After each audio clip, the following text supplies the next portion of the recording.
Lurdinha, bom dia, Lurdinha. Tudo bem? Que bom.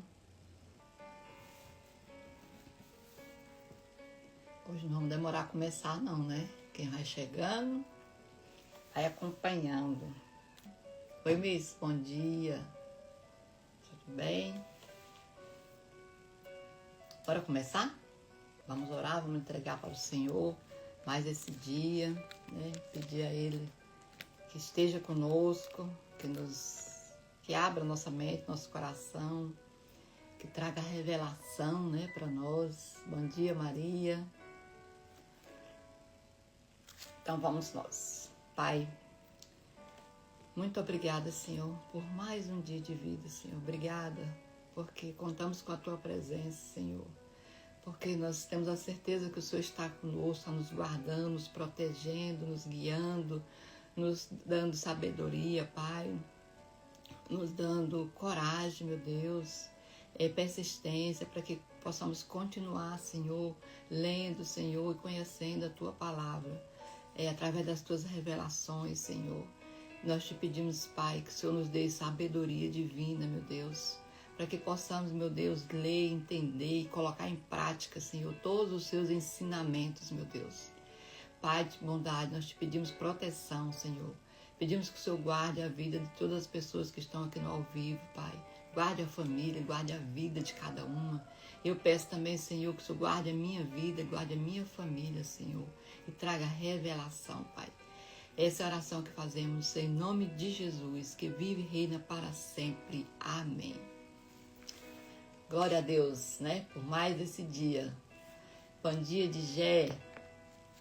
Então, ontem a live caiu, eu falei que ia completar, mas eu não completei porque já estava na hora de levar a Amanda, e aí eu não completei. Então, nós vamos completar, né? Nós lemos ontem sobre a parábola do grão de mostarda e de fermento, né? Que é do verso 18 ao verso 21. Aí estava a explicação ali, mais ou menos, né? E aí a live caiu. Onde colocamos, né, que é a parábola do grão de mostarda e o de fermento, que o Senhor comparou o reino de Deus como esses dois, né? O grão de mostarda e o fermento. Que são o que? O grão de mostarda, a semente de mostarda é muito pequena, creio que seja uma das menores, né, sementes, mas que plantada ela, né, transforma numa árvore grande e abriga, né, aves. E aí ele coloca que o reino de Deus também é semelhante a isso. E nós trouxemos fazendo uma analogia para a palavra, né? Que se a palavra, né, é estudada, lida, e se ela for de fato multiplicada, né? Fala compartilhada, na verdade, acho que a palavra mais certa, ela pode crescer, né? E ela beneficiar outras vidas. Que a gente não guarde para nós, né? Se aquele homem lá, dono da semente de mostarda, ele simplesmente tivesse guardado, né? Não tivesse plantado na horta, como aqui diz, na sua horta, não teria virado lá uma árvore, né? Não teria acomodado as aves. E assim também a palavra de Deus. Se a gente guarda só para nós, ela não tem muito sentido, ela não vai crescer, né?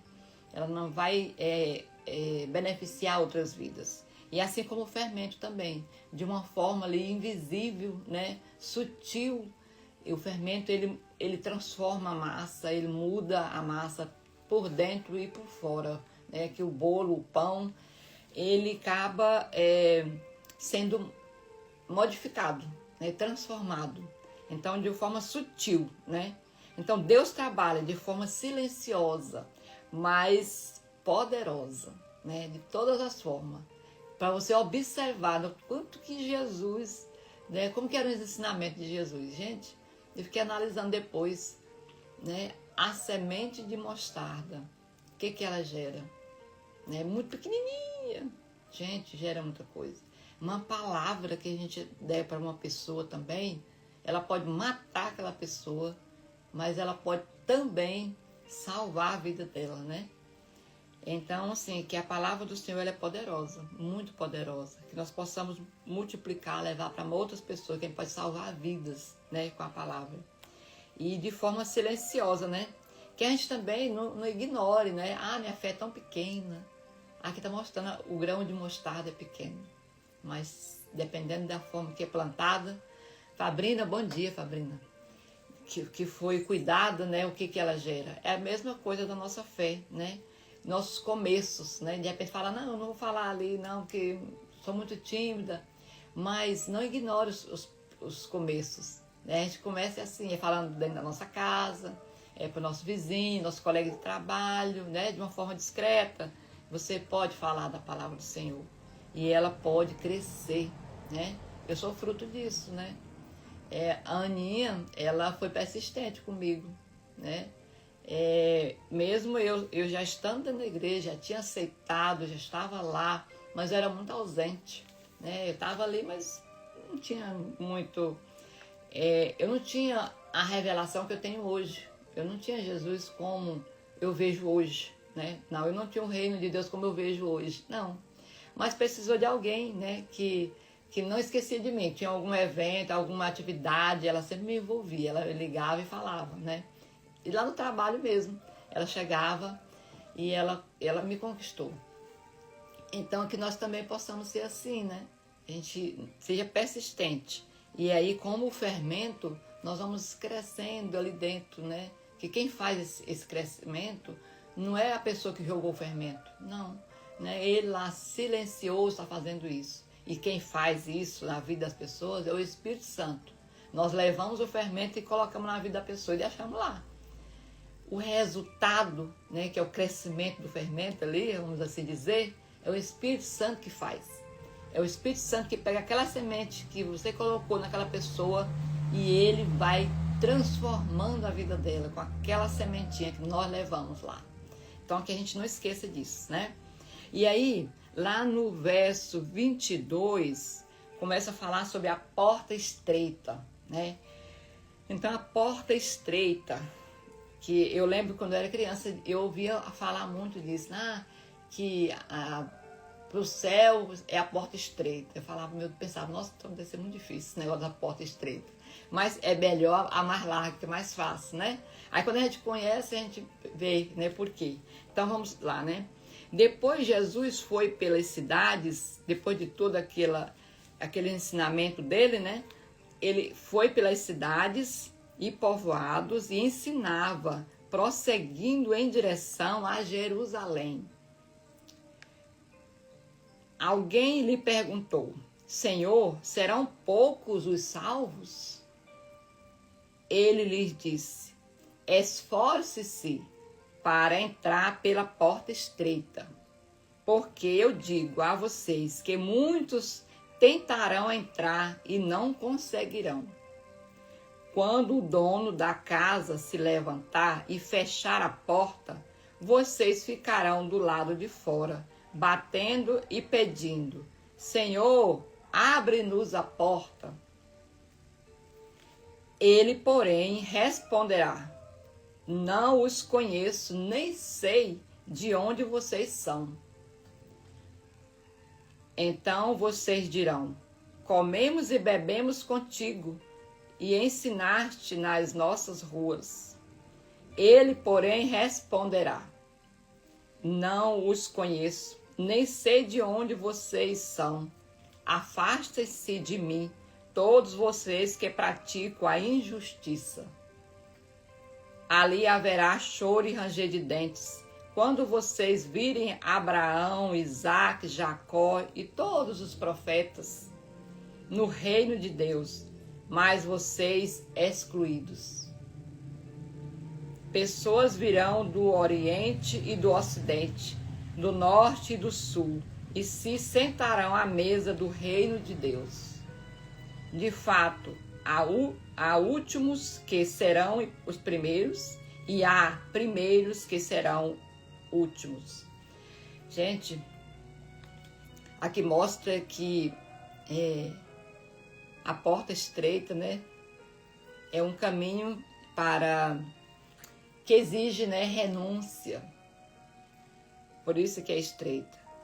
Exige renúncia, obediência, né? Arrependimento. Então, para entrar no reino de Deus, que é essa porta, né? Que é essa casa do convidado aí, é o reino de Deus, né? E essa porta estreita é justamente por isso, né? Porque para você entrar nessa porta, ela não cabe, né? Um dia eu vi, eu até procurei, né? Um vídeo que mostrava, é assim, não sei se é daquele porta dos fundos, que mostrava uma pessoa tentando entrar numa porta cheia de coisas, cheia de sacolas, né? Então ela tentava entrar e ela não conseguia. Aí ela foi tirando ali fora, né? Mágoas, né? Ódio, rancor, né? As coisas erradas, né? E foi jogando fora, foi deixando até ela conseguiu passar pela porta estreita. Aquela foi uma mensagem assim que foi muito clara para mim. Então assim, para entrar nessa porta estreita, existe realmente muita renúncia, muito arrependimento, né? Muita obediência. Então, por isso que o Senhor fala, né? Que aquele que não, né? Que não se arrepender, né? Que praticar a injustiça, vai ficar do lado de fora só vendo, né? Aquela mesa do reino de Deus, né? Servindo aquelas pessoas do Oriente, do Ocidente, de todos os lados. Mas o injusto vai ficar fora. Então, assim, que nós possamos, né, cuidar para que a gente seja obediente, para que a gente consiga renunciar aquilo que o Senhor quer que nós renunciamos, né? Que nós consigamos também, e buscamos, né, gente? Que não vem assim, a gente tem que buscar o arrependimento, né? Bom dia, Nicole, bom dia, Adriana, sejam bem-vindas à leitura da Bíblia, tá? Nós estamos no capítulo 13 de Lucas. Então, que nós buscamos isso, né, gente? Essa renúncia, o arrependimento e a obediência, para que nós possamos sentar nessa mesa, né, com todos aqueles que estarão escolhidos por Deus. Que nós sejamos essas escolhidas, né? E passaremos nessa porta estreita, em nome de Jesus. Então, no verso 31, vamos ler o lamento de Jesus sobre Jerusalém. Jerusalém aqui, gente, na época representava o povo que conhecia Deus, né? Um povo que conhecia Deus, mas constantemente rejeitava Deus, né? Então, assim, não basta só conhecer, né? Não basta só conhecer, porque muitas vezes a gente conhece e rejeita.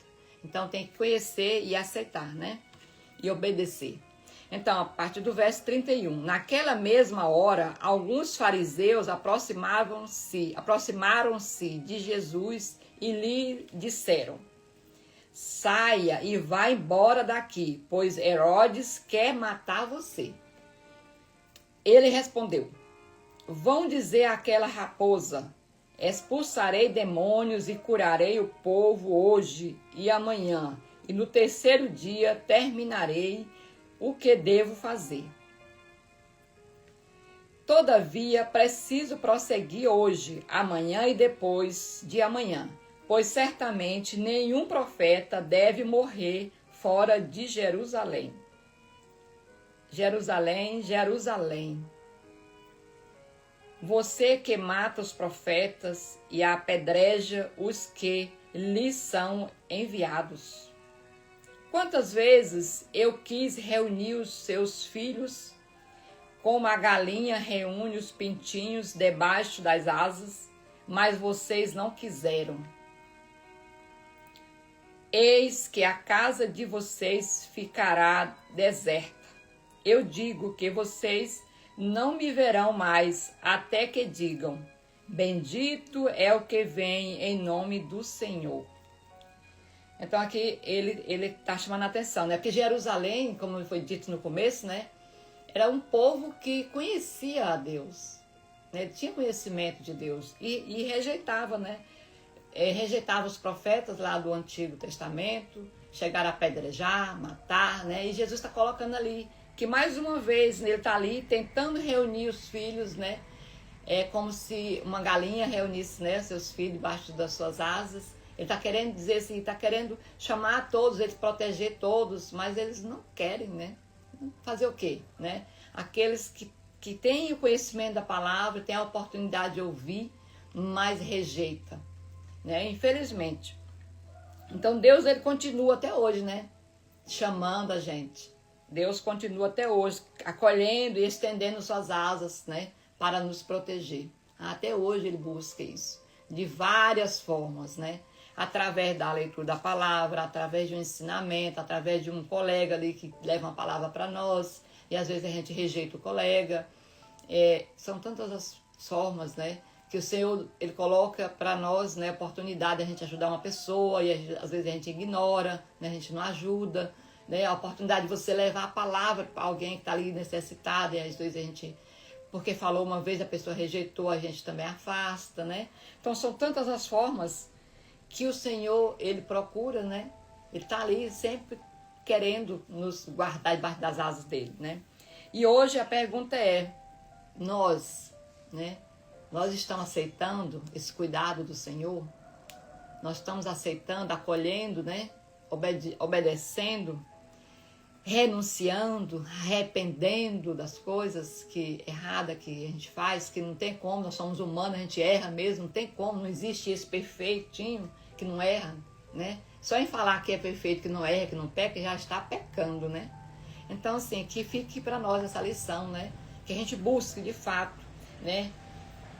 Seguir esse caminho que é estreito, mas exige renúncia, exige obediência, exige arrependimento, que nós possamos fazer uma reflexão da nossa vida e a gente buscar isso, né? Então, dito isto, vamos para o capítulo 14. Tudo bem, pessoal, por aí? Tá ouvindo certinho? 14, né? Jesus na casa de um fariseu.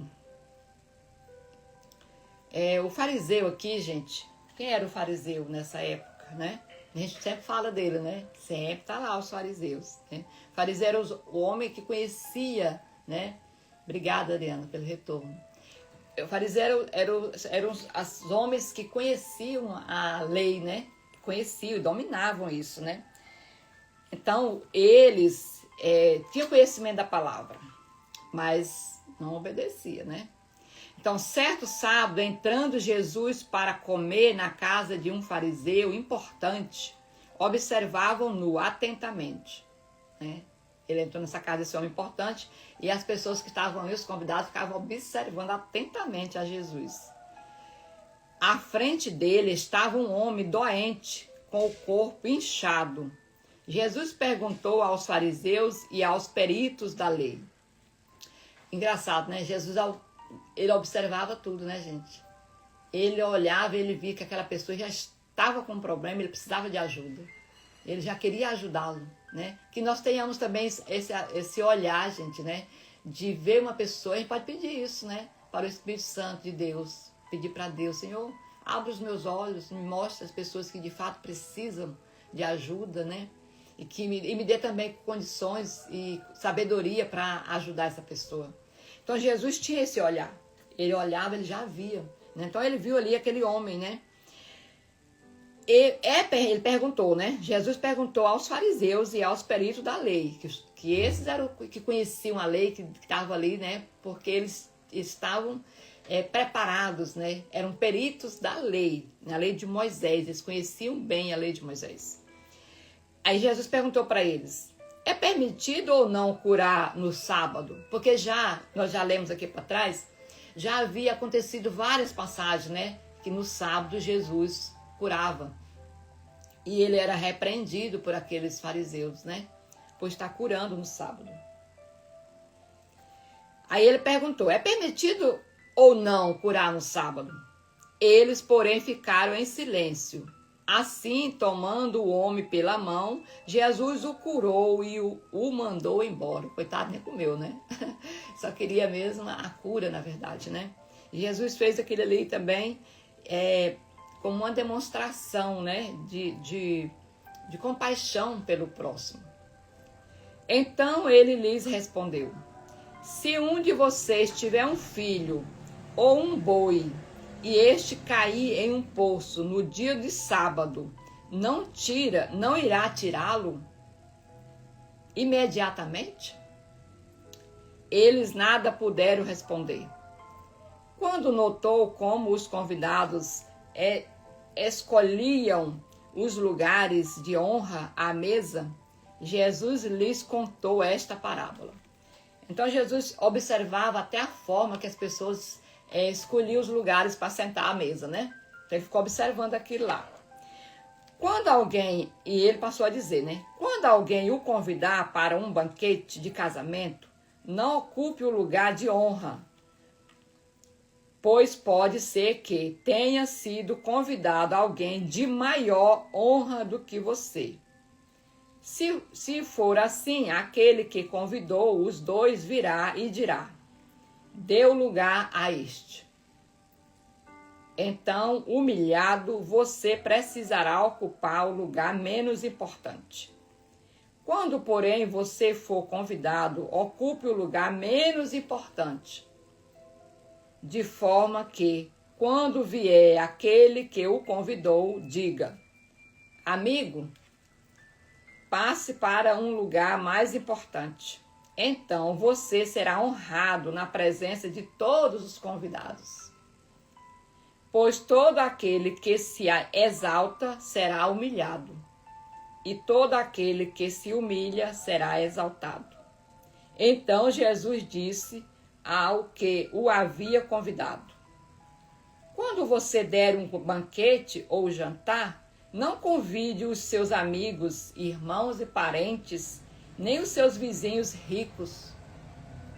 Se o fizer, eles poderão também, por sua vez, convidá-lo, e assim você será recompensado.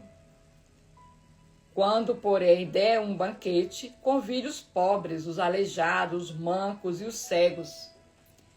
Bem-aventurado será você, porque estes não têm como retribuir. A sua recompensa virá na ressurreição dos justos. Então, assim, eu quero citar aqui duas lições só para nós aqui, que são várias, né, gente? Muita coisa. Dá para a gente ficar a manhã toda conversando, né, falando sobre os ensinamentos de Jesus. Como é maravilhoso, né? Mas aqui em relação aos convidados, né? Depois que eu li isso, toda vez que eu vou para algum lugar, eu fico pensando nisso, né? Quando tem só aquelas cadeiras da frente desocupadas, eu fico preocupada. Eu falei, meu Deus, vou sentar ali, e aí se alguém pedir para mim sair, a gente fica preocupado, né? Então, Jesus está querendo dizer, né? Que a humildade, né? Ela, no reino de Deus, é a que prevalece, né? É a que é exaltada para Deus. E para o homem, ele buscar ele mesmo se exaltar, Deus procura um jeito de mostrar para ele que ele está errado. E aí acaba sendo que aquela pessoa acaba sendo humilhada, né? Envergonhada. Então, assim, que a humildade nos coloca no lugar certo, no lugar de honra, né? A humildade, porque é o Senhor que nos busca. É o Senhor, porque muitas vezes eu já ouvi muito dizeres assim, quem não é visto não é lembrado, né?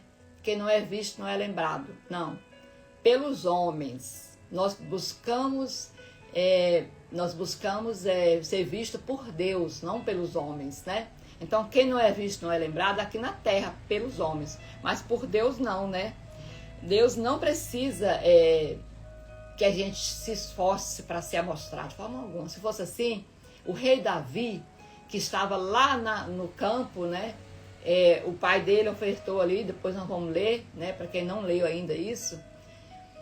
Rita de Cássia, seja bem-vinda, Rita. A leitura da palavra. Então, assim, lembrando, né, lá do rei Davi. O rei Davi, o pai dele ofertou um jantar ali para a escolha do rei, né, a pessoa que ia ser ungida ali. E ele não convidou o filho dele menor, que era Davi, estava lá no pasto cuidando das ovelhas do pai. Então, ele não estava naquele meio, né? Ele estava lá sozinho, né, escondido. Mas Deus via ele. E Deus falou, olha, com o profeta lá, não faça nada, não sirva o jantar enquanto aquele filho não chegar na casa. E foram buscar. Então, assim nós possamos também pensar, né? Que quem vai nos colocar no lugar de honra não é o homem, né? Porque se for o homem, às vezes nós podemos, né, nos decepcionar. Mas se a gente ter a humildade de aguardar que seja Deus que nos eleve, Deus que nos honre, com certeza nós não vamos ser envergonhadas, né? Então, quantas vezes a gente vê em locais, instituições aí, pessoas, né, tão quietinhas lá e ser, como se fala, crescer ali dentro, né, e ocupar cargos de chefia, né, e aquele que estava lutando ali atrás, correndo, né, querendo se aparecer, ele não é exaltado, né, ele não chega a cargo nenhum, porque quem leva, quem faz isso é o Senhor, né. Então não precisa disputar posição, né? Deus honra no tempo certo. Certo, gente? A outra questão é quando ao banquete, né? Jesus colocou aqui que para quando ele convidar as pessoas, ele convida aqueles pobres, né? Os marginalizados, porque esse não tem como retribuir. E ele colocou assim, porque quando ele convida os ricos, né? Ele está esperando que tenha um convite de volta. Ele tá esperando um retorno, né? Ele não chamou ali somente porque ele é bondoso. Não, ele quer um retorno, né? E Jesus está falando assim, não convide essas pessoas. Convide o mais humilde, aquele que não vai te retribuir. Porque quem vai retribuir é quem? A sua recompensa virá na ressurreição dos justos. Então, que nós possamos também pensar nisso, né, gente? Convidar as pessoas mais humildes possíveis também, né? A gente não esquecer também delas, né? Bom dia, Lucas. Seja bem-vindo à leitura da palavra. Nós estamos no capítulo 13, versículo 15. Capítulo 14, perdão. Capítulo 14, versículo 15. A parábola do grande banquete. Logo depois dessa lição que o Senhor deu aqui, preste atenção quanto que é casado as coisas de Jesus. Logo depois dessa lição que ele deu, né, de como escolher os lugares, escolher os convidados, preste atenção nessa outra parábola que ele nos ensina aqui, ó. A parábola do grande banquete. A partir do versículo 15. Ao ouvir isso, um dos que estava à mesa com Jesus lhe disse: Bem-aventurado aquele que comer no banquete do reino de Deus. Jesus respondeu: Certo homem estava preparando um grande banquete e convidou muitas pessoas. Na hora de começar, enviou o seu servo para dizer aos que tinham sido convidados. Ele já tinha a relação dele, né? Dos convidados. Venham, pois tudo já está pronto. Ele já tinha feito o convite para todos os convidados dele, em especial. Então, eles, porém, começaram um por um a apresentar desculpas. O primeiro disse: Acabei de comprar uma propriedade e preciso ir vê-la. Por favor, desculpe-me. O primeiro já não foi, né? O outro disse: Acabei de comprar 5 juntas de bois e vou experimentá-las. Por favor, desculpe-me.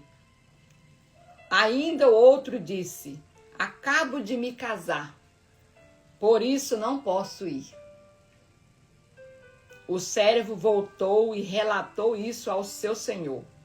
Então o dono da casa ficou irado e ordenou ao seu servo: Vá rapidamente pelas praças, pelos becos da cidade e traga os pobres, os aleijados, os cegos e os mancos. O servo disse: O que o Senhor ordenou foi feito, e ainda há lugar. A casa, né, já tinha, os convidados já tinham chegado, mas ainda tinha lugar vazio. Então o Senhor disse ao servo: Vá pelas ruas e pelos caminhos e insista que entrem para que a minha casa fique cheia. Eu digo a vocês que nenhum daqueles que foram convidados provará do meu banquete. Gente, como Jesus, né, é sábio. Essa sabedoria, nós precisamos, gente, sabia? Pedir a mente de Jesus, pedir a sabedoria de Jesus para nós. Lucinha, bom dia, Lucinha, seja bem-vinda à leitura da Bíblia. Estamos no capítulo 14 do Evangelho de Lucas. Então, assim, olha só, né, que sabedoria, que ensinamento é esse de Jesus para nós, né?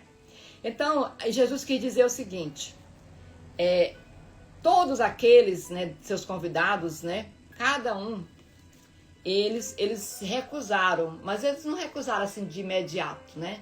Todos eles tinham uma desculpa. Vocês observaram que a desculpa, não tinha nenhuma desculpa ruim, só desculpa boa, né? Não tinha nenhum falando assim, não vou porque eu estou enfermo, eu não vou porque, sei lá, eu estou sem dinheiro. Não, nenhum teve uma desculpa dessa. Todas as desculpas, gente, foram conquistas, foram bens, foram coisas que com certeza eles tinham pedido antes, né, para Deus. De repente, eu vou aqui dizer, né, de repente a resposta de uma oração. E aí isso aqui foi desculpa para eles não irem, porque a casa aqui é a casa de Deus, né? Jesus quis dar esse exemplo para nós. Essa casa, esse banquete aqui é o reino de Deus. Esse convite é para o reino de Deus, para ocupar lá esse lugar. E aí ele mandou esses convites e cada um foi dando a sua desculpa. E muitas das vezes nós fazemos isso sim, né? Nós somos convidados para ouvir a palavra do Senhor e nós falamos, não, eu não posso ir, porque eu comprei um carro e eu vou fazer um teste ali, né, dele, né, um carro maravilhoso. Não posso ir porque eu comprei uma fazenda, eu vou lá conhecer minha fazenda, né? Então, assim, são várias outras desculpas. Tô colocando aqui mais ou menos, né, de como foi dito. Então, às vezes, a resposta das nossas orações é a nossa desculpa de a gente usufruir do reino de Deus. Então, que nós não possamos deixar, né, que os nossos bens, as nossas conquistas, ela seja impedimento para a gente estar na presença de Deus, de forma alguma, né? Porque senão a gente vai perder o melhor, né, que é o reino de Deus. Usufruir das coisas materiais aqui na terra e deixa de usufruir do reino de Deus. Daiane Fernandes, seja bem-vinda, Daiane, à leitura da Bíblia. Estamos no capítulo 14, Daiane, no versículo, a partir do versículo 15, a parábola do grande banquete. Então, ele coloca lá no final, né, que ele mandou buscar, depois que essas pessoas, que é considerado de bens materiais, né, bem mais elevada, rejeitou o convite, aí ele mandou buscar quem, gente? Mandou buscar os marginalizados, né, que foram aqueles, e todos eles foram. Vocês perceberam aí? Vá rapidamente pelas praças, pelos becos da cidade, traga os pobres, aleijados, os cegos e os mancos. E o sério falou, todos já estão aqui, mas ainda tem algum lugar. E aí ele coloca ainda mais. Vá pelos caminhos, né? Pelas ruas, pelos caminhos e insista, né? Insista. Então o que Jesus tem feito aqui nesse mundo? Né? Insistido levando a tua palavra, insistido, né, para que as pessoas falando da sua volta, que ele vem, né? E muitas das vezes a gente ignora. Quantas pessoas têm a oportunidade de ouvir a palavra, de conhecer a palavra e ignorar, né? Então aqui, né, essa parábola diz muito isso para nós, né? Então aqui ele diz, insista que entrem para a minha casa e entrem para que a minha casa fique cheia. Então Deus, ele continua persistindo para que a casa dele fique cheia, para que ele quer que todos daqui vão, né, para a casa dele, né? Mas tem muitos que dizem não quero, não é isso que eu quero, que às vezes tem medo, né, de deixar as coisas do mundo e seguir uma vida de obediência, uma vida de transformação, uma vida de renúncia, achando que é ruim, mas na verdade ruim mesmo é ser excluído lá no final, né? Como ele diz lá atrás. Então que nós possamos, minhas irmãs e minhas amigas, ficar atentos aos convites, né? Do Senhor, mas também ficar atento aos conflitos do inimigo, né? Porque ele também faz, né? E a gente saber de fato. Por isso que é bom a gente conhecer a palavra, é bom a gente conhecer a Bíblia.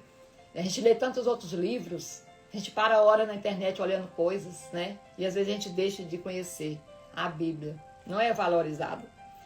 E nós precisamos muito, muito mesmo conhecê-la. Então, vamos seguindo, né? O versículo 25 traz o preço do discipulado. O preço do discipulado. Não uma sequência aí, ó. Uma grande multidão ia acompanhando Jesus. Este, voltando-se para ela, disse: se alguém vem a mim e ama o pai, a mãe, a mulher, os filhos, os irmãos, as irmãs e até a própria vida mais do que a mim, não pode ser meu discípulo. Aquele que não carrega a sua cruz e não me segue, não pode ser meu discípulo.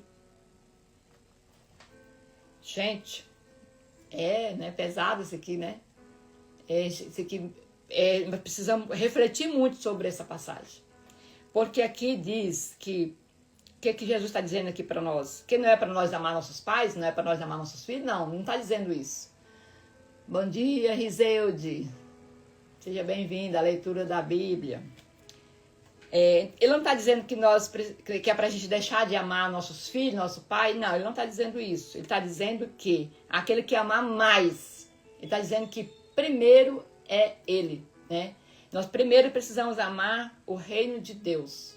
Nós precisamos colocar o Senhor em primeiro lugar e não a nossa família, a nossa vida. Porque se a gente colocar a nossa vida, gente, em primeiro lugar, nós não vamos renunciar.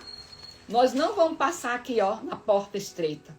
Não vamos passar na porta estreita se nós colocarmos nós primeiro.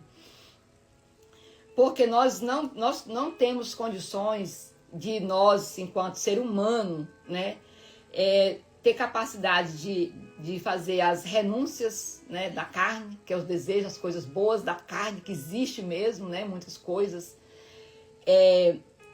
Nós não teremos também condições de obedecer os ensinamentos do Senhor, se a gente não colocar Ele em primeiro lugar.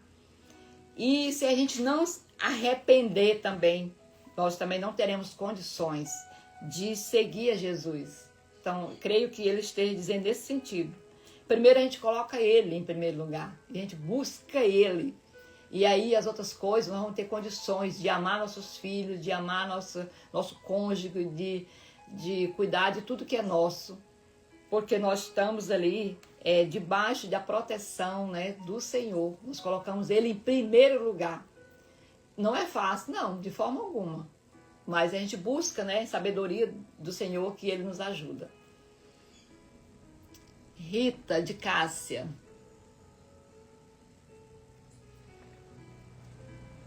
Eu tô lendo aqui. Não entendi.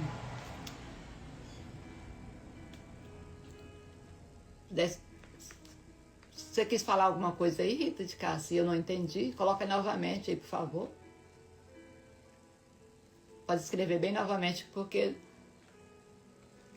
você fez uma solicitação aí, eu não entendi. Aí você coloca para mim, tá? Eu vou dando continuidade aqui.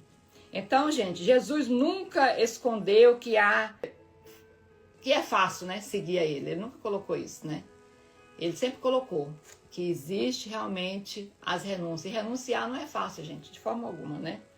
Jesus nunca escondeu que há um preço, que não há um preço, né, para seguir. Mas Ele também nunca escondeu que o poder que há em seguir a Ele, né? As vantagens, os benefícios que temos ao seguir Jesus. Então, vamos continuando, né? Então, qual de vocês, se quiser construir um torre, a partir do versículo 28, tá? Estou lendo aqui, versículo 28. Qual de vocês, se quiser construir uma torre, não senta primeiro para calcular o preço e verificar se tem dinheiro suficiente para completá-la, né?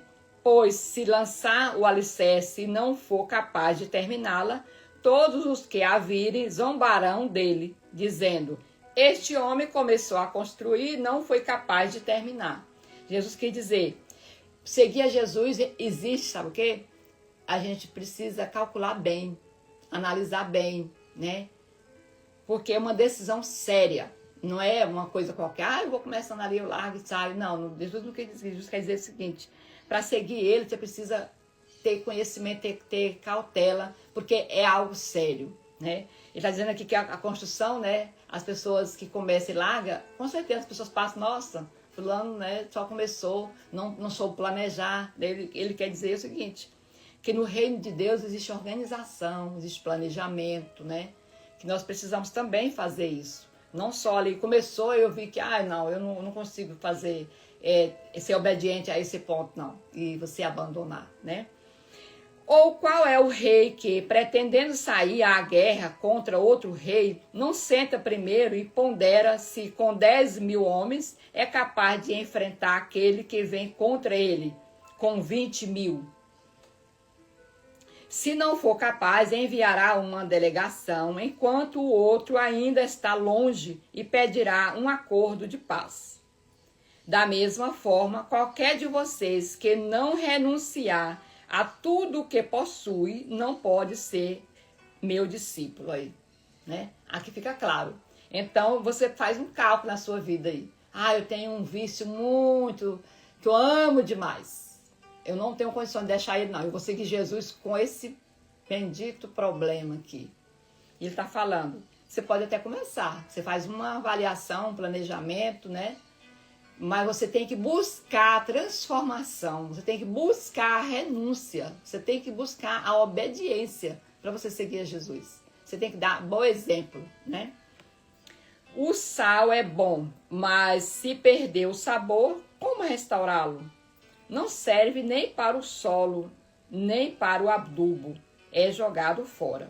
Aquele que tem ouvidos para ouvir, ouça. Então, Jesus, ele tá dando um alerta para nós aqui, né? Aquele que tem ouvido para ouvir, vai ouvir e vai colocar em prática, né? Porque se a gente não colocar em prática, não adianta nada, né? Mesma coisa a gente não ter ouvido. É a mesma coisa de pegar o sal sem sabor, sem sal, né? E que colocar na comida que não vai temperar nada, né? Não serve para nada. Então, Jesus está nos dizendo isso aqui, creio eu, né? Que tudo aqui, todo ensinamento que ele diz aqui, tem que ser colocado em prática. Se não for colocado em prática, não vai ter sentido nenhum, né? Amanda, seja bem-vinda, Amanda. Então, vamos para o capítulo 15. Gente, o capítulo 15 é recheado de 3 parábolas, né? 3 parábolas. E o Senhor, Jesus, ele estava, né? Nos ensinando, né, muito com essas parábolas. Ele tinha um objetivo aqui com essas parábolas, né? Aqui no comecinho já fala o que é o contexto, né? Todos os publicanos e pecadores se aproximaram de Jesus para ouvi-los. Contudo, os fariseus, que eram os homens da lei, né, os peritos da lei, né, e os mestres da lei, o criticavam. Então, publicanos naquela época eram os homens que cobradores de impostos, né, naquela época. Eles eram considerados ali, as pessoas não eram muito bem-vindas no grupo, porque eles cobravam impostos, né? Mas ali, tinha também, eles estavam ali querendo ouvir Jesus, né? E ali fala também os pecadores, né? Então, os fariseus criticavam Jesus. E Jesus conta as parábolas seguintes, dando uma lição para aqueles fariseus, né? Mostrando para os fariseus. E vocês prestem atenção aqui, que eu vou falar bem aqui para vocês. Se a live cair, eu vou voltar, tá? Aí se vocês quiserem voltar, vocês podem voltar em seguida. Porque eu quero concluir isso aqui. Então ele conta ali 3 parábolas. E as 3 parábolas, ele está dando um ensinamento para aqueles fariseus que criticavam Jesus. Porque Jesus estava no meio daqueles pecadores, no meio daqueles cobradores de impostos, no meio das pessoas que eram mal vistas por aqueles religiosos, né? Aí Jesus fala as 3 parábolas. Este homem recebe pecadores e come com eles, diziam os fariseus. Então, Jesus lhes contou esta parábola. Qual de vocês que possuindo 100 ovelhas e perdendo uma, não deixa as 99 no campo e vai atrás da ovelha perdida, até encontrá-la? E quando a encontra, coloca-a alegremente nos ombros e vai para casa. Ao chegar, reúne os seus amigos e vizinhos e diz: alegre-se comigo, pois encontrei a minha ovelha perdida. Eu lhes digo que, da mesma forma, haverá mais alegria no céu por um pecador que se arrepende do que por 99 justos que não precisam de se arrepender. Então Jesus aqui está dizendo, né, que ele está no meio dos pecadores, porque no céu, o céu está em festa, quando um desses pecadores, né, mudam e aceitam a Jesus. Então ele está dizendo isso, né? E quando um desses pecadores se arrepende, né, o céu faz festa. Então, e ele está dizendo para esses fariseus, é lá que eu vou estar. Por isso que a gente sempre diz, será se Jesus, o ministério de Jesus fosse hoje aqui nessa terra, ele não estaria lá no meio dessas pessoas, lá daqueles drogados, né, desses largados por aí, pela rua. Então, isso chama muita atenção em relação a isso. Aí, logo em seguida, ele conta outra parábola, né? A parábola da moeda perdida. Ou, ele continuando, né? Ou, qual é a mulher que, possuindo 10 dracmas e perdendo uma delas, não acende uma lâmpada, varre a casa e procura atentamente até encontrá-la? Esta, quando a encontra, reúne as amigas e vizinhas e diz: alegre-se comigo, pois encontrei a minha moeda perdida. Eu digo que, da mesma forma, há alegria na presença dos anjos de Deus por um pecador que se arrepende. Né? Isso era o estilo de pregação de Jesus.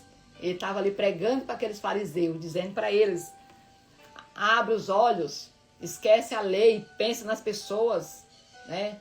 Então Jesus estava muito voltado para as pessoas. Ele está dizendo aqui, essa mulher ela perdeu essa moeda e ela fez tanta coisa, né? Primeiro acendeu uma luz, né? Que essa luz que trazem para nós hoje, para os pecadores, seja a palavra de Deus. Primeiro a gente leva a palavra de Deus para essas pessoas, que é essa luz, né? E ela varre a casa e a procura atentamente até encontrá-la, né? Que é essa busca, né? Pelas pessoas, a gente ir atrás, né? E até onde elas estão, levar a palavra para elas. Então Jesus, ele coloca, né? Da mesma forma que a mulher ficou alegre, né? A festa também, né? No céu, pelos anjos, né? Quando um pecador, né? Ele se volta para Jesus. Então, que nós possamos, gente, ser essa luz para levar para as pessoas, né? Para que elas deixam de ser perdidas. Então, a parábola do filho perdido. Continua, né? Mais ainda. Jesus continuou. Um homem tinha 2 filhos. O mais novo disse ao pai: pai, quero a minha parte da herança. Assim o pai repartiu a propriedade entre eles. Não muito tempo depois, o filho mais novo reuniu tudo o que tinha, foi para uma região distante e lá desperdiçou os seus bens, vivendo desenfreadamente. Depois de ter gastado tudo, houve uma grande fome em toda aquela região e ele começou a passar necessidade. Por isso foi empregar-se com um dos cidadãos da região, que o mandou para o seu campo, a fim de cuidar de porcos. Ele desejava alimentar-se com as vagens de alforrabeiras que os porcos comiam, mas ninguém lhe dava nada. Então, nem a comida dos porcos ele conseguiu comer, né? Que ninguém lhe dava nada. Caído em si, disse: quantos empregados do meu pai têm comida com fartura e eu aqui morrendo de fome? Vou voltar para o meu pai e dizer a ele: Pai, pequei contra o céu e contra ti. Já não sou digno de ser chamado teu filho. Trata-me como um dos teus empregados. A seguir, levantou-se e foi para o pai. Aqui, gente, antes de dar continuidade, aqui mostra, né, essa realidade de um filho que resolveu pedir a herança, né? É errado, né? Pedir a herança enquanto os pais estão vivos. Mas aqui ele fez, ele pediu. E aqui esse pai, ele mostra que é Deus, né? E Deus é muito bondoso, ele não questiona muito às vezes, né? Às vezes, quando ele quer provar a gente, ele permite que algumas coisas aconteçam, né? Aqui esse pai, ele nem questionou. Ele fez a divisão, entregou para o filho, né? E esse filho saiu. Mas esse filho, ele passou por tudo aquilo que a gente viu aqui, né? Que dá pra gente discutir muita coisa, mas nós vamos limitar a questão dele se arrepender, né? Ele errou, ele pecou, ele gastou tudo errado, né? Da forma que foi. Mas ele percebeu, ele caiu em si, né? Ele se arrependeu, né? E é isso que o Senhor quer. O Senhor, todos nós pecamos. O que o Senhor quer nos chamar a atenção é que nós precisamos arrepender. O pecado, ele existe, de fato, né? E nós não estamos livres dele, de forma alguma. É que se em algum momento a gente nos pegar em algum pecado, a gente não tenha remorso de pedir perdão para o Senhor e voltar, né? Aí vamos dar a sequência aqui, né? Então ele quis voltar, né? E falando aquilo, né? Pai, pequei contra o céu e contra ti. Reconheceu que pecou. Já não sou digno de ser chamado teu filho. Trata-me como um dos teus empregados. A seguir, levantou-se e foi para o seu pai.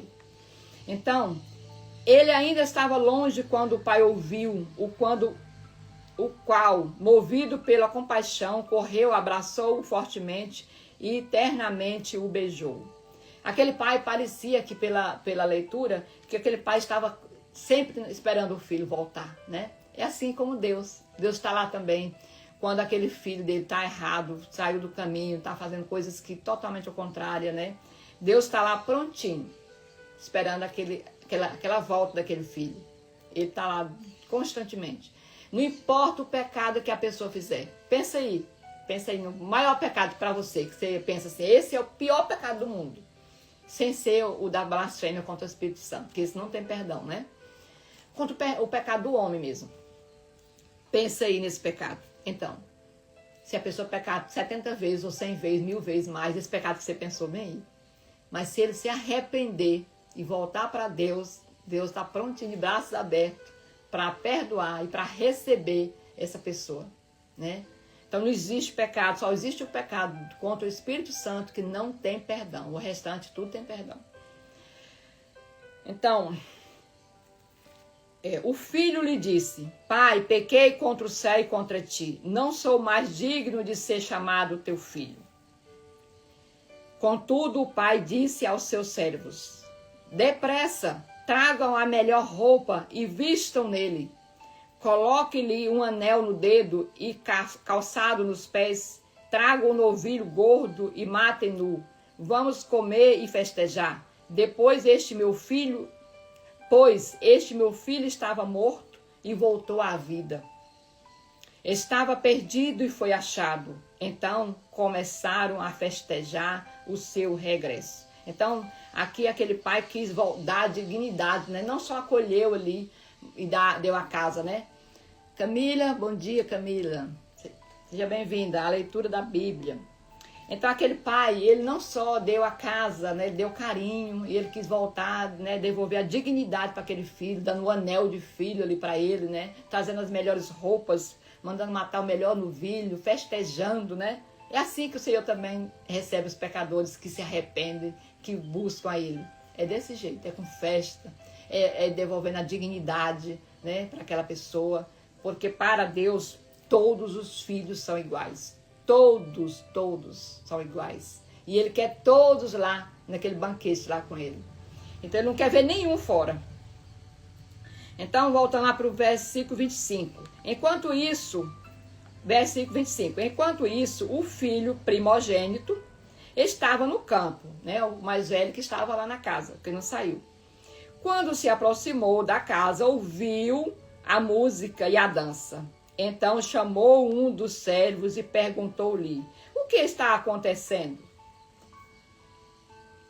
Este lhe respondeu: O seu irmão voltou, e o seu pai matou o novilho gordo, porque o recebeu de volta são e salvo. O filho primogênito encheu-se de ira e não quis entrar. Então o pai saiu e insistiu com ele. Ele, porém, respondeu ao seu pai: olha, todos estes anos tenho te servido e nunca desobedeci às tuas ordens. Entretanto, tu nunca me deste nenhum cabrito para eu festejar com os meus amigos. Quando, porém, volta para casa esse teu filho, que esbanjou os teus bens com prostitutas, mata o novilho gordo para ele? O pai disse: meu filho, porém, está sempre comigo, e tudo o que tenho é seu. No entanto, tínhamos que festejar a volta deste teu irmão e alegrar-nos, porque ele estava morto e voltou à vida, estava perdido e foi achado. Aqui a gente vê, né, gente, o irmão estava dentro da casa, né? Não saiu para lugar nenhum. A gente vê aqui que ele era obediente, né? Ele conhecia ali toda a propriedade do pai, porque estava ali cuidando das coisas. E trazendo para a nossa vida hoje, gente, existe sim hoje muitas pessoas dentro da igreja, né? Dentro da igreja, estudando a palavra, sendo obediente, né? Não fazendo coisas erradas. Mas o coração está totalmente cheio de ira, de raiva, não se alegra com a conquista do outro, não se alegra quando um pecador se arrepende, né? Não se alegra, né, nem com as conquistas da própria família, o pai dele, o irmão, nem reconhece, né? Então isso também está dentro de nós hoje, na igreja, na nossa família, né? Que nós possamos cuidar do nosso coração, né? Porque aqui Deus está falando para nós que não significa só obedecer a lei em si, né? Nós precisamos ter ela internamente, né? A obediência interna, nossa mudança, transformação. Por isso que a gente fala metanoia, que é uma transformação mesmo, que vem lá do interno, não é só por fora, né? Porque aquele rapaz, ele não reconheceu o irmão nem como irmão, né? Ele falou que ele é teu filho. E ele estava ali dentro também, gente, e ele não conhecia os direitos dele. Tudo era dele. E muitas vezes nós estamos assim também. Nós estamos dentro, né, aqui com tudo, né, sendo obediente ao Senhor, mas a gente não usufrui das coisas de Deus, que nós não temos conhecimento. Então ele nos fala também. Meninas, a live caiu, né? Vamos. A gente já estava fechando, já tínhamos lido tudo, né? Falta a gente fazer uma oração, né? Então, assim, eu colocava aqui, quando nós iniciamos o nosso estudo, nós falamos do testamento, né? Que a gente precisava conhecer a Bíblia, conhecer a palavra do Senhor, porque ele é um testamento que traz as coisas para nós, né? Tudo aquilo que o Senhor tem para nós está aqui dentro da palavra. E muitas das vezes a gente não conhece, a gente não usufrui porque a gente não conhece. Às vezes a gente fica como aquele filho mais velho, primogênito, dentro da casa do pai, sem usufruir dos bens por não conhecer. Ele não conhecia os direitos dele, né? Senão ele estava usufruindo. Pela fala dele aqui, realmente ele não sabia, né? Porque ele tinha tudo ali dentro. É como nós também. Por isso a gente precisa, de fato, conhecer a Bíblia, conhecer a palavra do Senhor, porque aqui tem todos os benefícios que Deus tem para nós, né? Então vamos concluir aqui orando e amanhã a gente volta a partir do capítulo 16, tá certo? Então vamos orar, né, gente? Pai Celestial, Deus de bondade e misericórdia, gratidão a Ti, Senhor, porque até aqui o Senhor tem conduzido, o Senhor tem nos abençoado, o Senhor tem nos protegido, nos guardado, meu Deus. Obrigada, Senhor, por mais uma palavra, meu Deus, por mais um dia de leitura, de mais um dia de conhecimento da Tua palavra, meu Deus. Nós te pedimos, Senhor, nos dê sabedoria divina, Pai, para que possamos, meu Deus, aplicar a Tua palavra, Senhor, para que nós podemos viver na prática, meu Deus, tudo aquilo que o Senhor tem nos ensinado. Essa é a oração que fazemos em nome de Jesus, que vive e reina para sempre, Pai. Amém. Que todos tenhamos um dia abençoado, gente, abençoado, cheio da graça do Senhor, que Ele esteja nos ensinando no nosso dia a dia, tá? Tudo que a gente venha fazer seja direcionado pelo Senhor. Obrigada por vocês terem voltado, estarem aqui, e amanhã a gente retorna, né, a partir do capítulo 16, tá? Muito obrigada, Jesus continue abençoando poderosamente a vida de vocês.